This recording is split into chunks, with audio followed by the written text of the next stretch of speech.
કચ્છ જિલ્લાના ભુજ ખાતે અબડાસાના ધારાસભ્ય વિરુદ્ધ ફરિયાદને લઈને મુસ્લિમ સમાજના આગેવાનો દ્વારા એસીપી કચેરીને આવેદનપત્ર આપવામાં આવ્યું હતું। સમાજના આગેવાનોનું કહેવું છે કે ધારાસભ્ય દ્વારા સમાજના એક આગેવાનને સરકારી કચેરીમાં ધમકી આપવામાં આવી હોવાનો આક્ષેપ કરવામાં આવ્યો છે। મળતી માહિતી મુજબ અબડાસાના ધારાસભ્ય પ્રદ્યુમનસિંહ જાડેજા દ્વારા મુસ્લિમ સમાજના જાગૃત આગેવાન યાકુબ મુતવાને સરકારી કચેરીમાં ધમકી અપાઈ હોવાનો આક્ષેપ કરવામાં આવ્યો છે। આ મામલે યાકુબ મુતવા અને મુસ્લિમ સમાજના અન્ય આગેવાનો આજે ભુજ ખાતે પોલીસ અધિક્ષકને આવેદનપત્ર આપી રજૂઆત કરી હતી। આગેવાનોનું કહેવું છે કે યાકુબ મુતવા વિવિધ સમાજના પ્રશ્નો અને ભ્રષ્ટાચાર સામે અવાજ ઉઠાવતા હોય છે। તાજેતરમાં હાજીપીર વિસ્તારમાં ઢોર પરિવહન અંગે જાહેરનામાનો ભંગ થવાની બાબતે 9 માર્ચે કલેક્ટર કચેરીએ રજૂઆત કરવા ગયા ત્યારે ધારાસભ્ય દ્વારા ધમકી આપવામાં આવી હોવાનું જણાવ્યું છે। સમાજના આગેવાનોએ એસપી સમક્ષ માંગ કરી છે કે કોઈ ખોટા કેસમાં ફસાવવાનો પ્રયાસ ન કરવામાં આવે અને સમગ્ર મામલે યોગ્ય તપાસ કરવામાં આવે।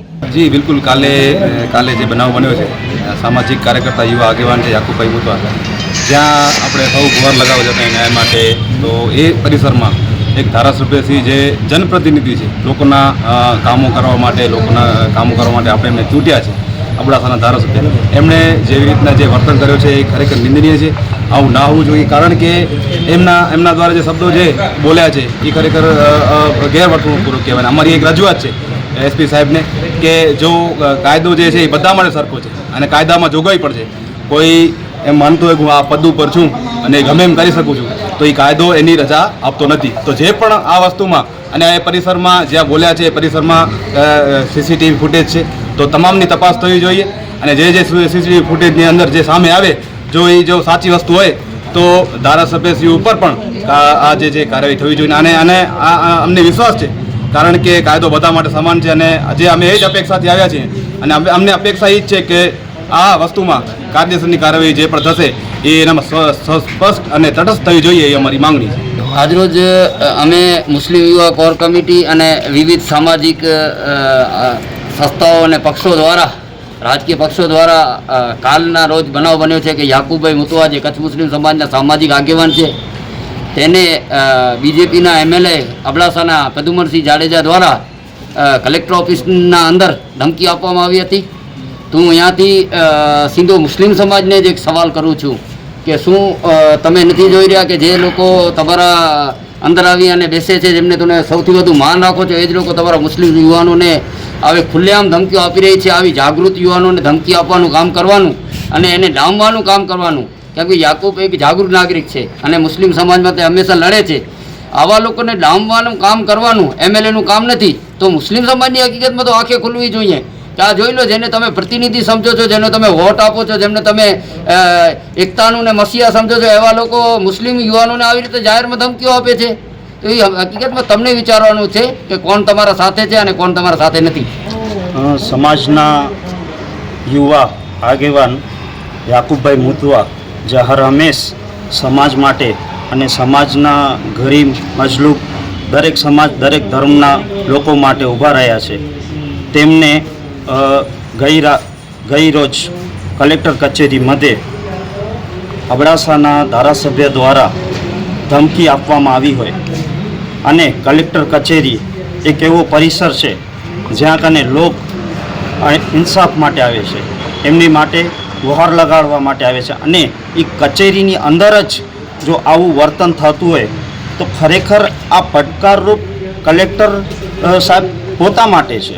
ખરેખર આ વિચારવાનું કલેક્ટર સાહેબ પોતાને છે કે જો એમની પરિસરમાં આવી રીતે ધમકીભરી વર્તન થતું હોય તો ખરેખર આ નિંદનીય ઘટના છે અને આ કોઈ પણ રીતે સાખી ન લેવાય એવી ઘટના છે। એક તમે પદ ઉપર બેઠા હોય એનો મતલબ એવું નથી કે તમે કોઈ પણ વ્યક્તિને આવી રીતે સત્તાના નશામાં ધમકી આપો। આ બાબતે આજરોજ અમે એસપી કચેરી પણ આવ્યા છીએ અને એસપી સાહેબને પણ એ જ રજૂઆત કરી છે કે કોઈ પણ વ્યક્તિ હોય જો કલેક્ટર કચેરીની અંદર આવી રીતે ધમકી કરતું હોય તો ધમકી દેવી ઇમ્પોર્ટન્ટ નથી વધુ પૂરતું પણ કલેક્ટર કચેરીની અંદર કોઈ આપતું હોય ધમકી ત્યાંના સીસીટીવી ફૂટેજ પણ હાજર છે। આ બાબતે આજરોજ અમે એસપી સાહેબની ઓફિસે એ જ રજૂઆત મૂકી અને આ એક પડકાર ખરેખર કલેક્ટર સાહેબ પોતા માટે છે।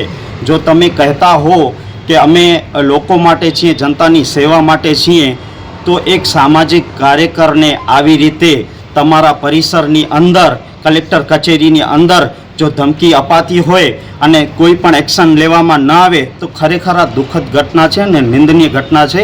આ બાબતે એસપી સાહેબ અને કલેક્ટર સાહેબ ફરિયાદ લે, FIR નોંધે અને કોઈ પણ આ બાબતે આમાં સંડોવાયેલા હોય વ્યક્તિઓ એમના ઉપર એક્શન લેવામાં આવે તેવી જ આજરોજ અમારા આગેવાનો દ્વારા રજૂઆત કરવામાં આવી છે. હા, તમે રજૂઆત તો મૂકેલી છે, પણ ખરેખર એના ઉપર ફરિયાદ કે કાંઈ એક્શન લેવામાં આવશે? તમારો જે સવાલ છે એ જ લોકોના જનમતનો પણ સવાલ છે. લોકો પણ એ કહી રહ્યા છે કે ક્યાંક ને ક્યાંક આ એસપી સાહેબ હોય કે કલેક્ટર સાહેબ હોય કે વ્યક્તિઓ ઉપર એક્શન લેશે. એ ખરેખર લોકોમાં પણ એ શંકા કુશંકા એટલા માટે છે કે ક્યાંક ને ક્યાંક કઠપુતલી બનીને આપણે ન રહી જઈએ. આપણે એક ચેરપર્સન છીએ, જે ખુરશી ઉપર બેઠા છીએ, એ ખુરશીનું માન અને સન્માન જળવાઈ રહે. કોઈ પણ વ્યક્તિ હોય એના ઉપર એક્શન થવું જોઈએ. આ દાખલા રૂપી પગલાં ભરવા જ પડશે ક્યાંક ને ક્યાંક. ને હું ધારાસભ્યને પણ કહેવા માગું છું કે કાયદો હાથમાં લેનાર કદી પણ અગાઉના ધારાસભ્ય રહી ચૂક્યા છે, એ આજે ક્યાં છે કોઈને નથી મળતા. તમારા મીડિયા સમક્ષ કોઈ જઈ અને માઇકની બાઇક પણ લઈ આવો, એ ધારાસભ્ય નથી મળતા. એટલે આ સત્તાના નશામાં એવું ન થાય. ઇલેક્શન ચૂંટણીઓ આવે છે, જાય છે. ધારાસભ્યના પદ 5 વર્ષ માટે હોય છે. આપણને જનતાની વચ્ચે જવાનું હોય છે, પબ્લિકની વચ્ચે જવાનું હોય છે. આજે જો એસપી સાહેબ કે કલેક્ટર સાહેબ આ બાબતે એક્શન નહીં લે તો ક્યાંક ને ક્યાંક યુવાનો ઉશ્કેરાશે આ બાબતે કે કાયદોમાં કોઈ એવું નથી કે કાયદો કોઈ પણ હાથમાં લઈ શકે છે. કાલે પરસો અગર આ ધારાસભ્ય જશે જનતાની વચ્ચે અને કોઈ પણ નવયુવાન ઊભો થઈને કોઈક એમને એવી ધમકી ભર્યું આપી દે કે કોઈક કાયદો હાથમાં લઈને કોઈક લાફા ઝડકી દે, એવું થઈ શકે છે. કારણ કે એક્શન ન લેવામાં આવે તો, કારણ કે બધા યુવાનો એમ જ સમજશે કે કાયદો વાંધો નથી, અમે કરી શકીએ છીએ, હાથમાં લઈ શકીએ છીએ, એક્શન લેવાતો નથી. એટલે ક્યાંક ને ક્યાંક આ વિચારવા જેવી. મારું નામ યાકુબ મુતવા છે. કાલે અબડાસાના ધારાસભ્ય પ્રદ્યુમનસિંહ જાડેજા દ્વારા કલેક્ટર કચેરીની અંદર મને જાહેરમાં ધમકી આપવામાં આવી છે કે તમને ગુમ કરી દેવામાં આવશે. તો હકીકતમાં કલેક્ટર કચેરીની અંદર આવા બનાવ બનતા હોય તો લોકો સડક ઉપર કેવી રીતે સુરક્ષિત હોઈ શકશે? એક તો સરકાર સાથે આ સિસ્ટમ સાથે પ્રશ્ન છે, અને બીજો જે મેન અબડાસા ધારાસભ્યને તકલીફ છે એ માત્ર તકલીફ એ છે કે ટ્રકોને ફરી ખાવડાથી ભુજથી જખૌ જવું પડે છે. એ મેઇન પ્રોબ્લેમ છે. આ પ્રોબ્લેમના કારણે મન દુઃખ રાખીને મારા સામે ધાક ધમકીઓ કરવામાં આવી રહી છે, જેના વિરુદ્ધમાં આજે અમે એસપી સાહેબને રજૂઆત કરી છે અને જરૂરત પડશે તો કોર્ટમાં પણ આપણે જવાની તૈયારી રાખીએ છીએ. અને પોલીસ પ્રશાસન એસપી સાહેબે કીધું છે કે અમે તપાસ કરશું. હકીકતમાં વાત ધમકીની કે આવી છે, પણ એક ધારાસભ્ય જે પદ ઉપર છે અને કલેક્ટર ઓફિસમાં ધમકી આપે છે તો કલેક્ટર કચેરી ઉપર સવાલ પેદા થાય છે, કચ્છના વહીવટી તંત્ર ઉપર સવાલ ઊભા થાય છે. અને ધમકીઓના કારણો માત્ર એટલા કે ગાડીઓને ફરી જવું પડે છે. હવે ઢોરો ગામમાં કે લડવાયામાં કોઈ ગાડીઓવાળા ઉપર પથ્થર મારે તો એનું હું જવાબદાર નથી. હું કાયદેસરની રજૂઆત કરું છું અને ભારતના કાયદા મુજબ રજૂઆત કરું છું. અબડાસા ધારાસભ્યને કોઈ પણ તકલીફ હોય, પણ ટ્રકો ઉપર કોઈ પથ્થરમારો થાય કે કોઈ પણ વ્યક્તિ ટ્રક રોકે તો એનું હું જવાબદાર નથી. આ કાયદા વ્યવસ્થાને જાળવી રાખવા માટે લોકો પોતાનો પ્રયાસ કરે છે, એ પ્રયાસ લોકો ચાલુ રાખશે, એમાં હું ક્યાં પણ જવાબદાર નથી. મારી રજૂઆત આટલી છે કે ધારાસભ્ય ઉપર ફરિયાદ દાખલ કરવામાં આવે. જે ગુનાહિત પ્રવૃત્તિ ધારાસભ્ય કરે છે, લોકો ઉપર ધાક ધમકી કરે છે, એ કાયદા વિરુદ્ધ છે. સુપ્રીમ કોર્ટની ગાઈડલાઈન છે, કોઈ પણ વ્યક્તિ કાયદાથી ઉપર નથી, કાયદો બધાથી સર્વોપરી છે. પ્રેમ દેવરિયા, દ્રષ્ટિકોણ ન્યૂઝ, કચ્છ.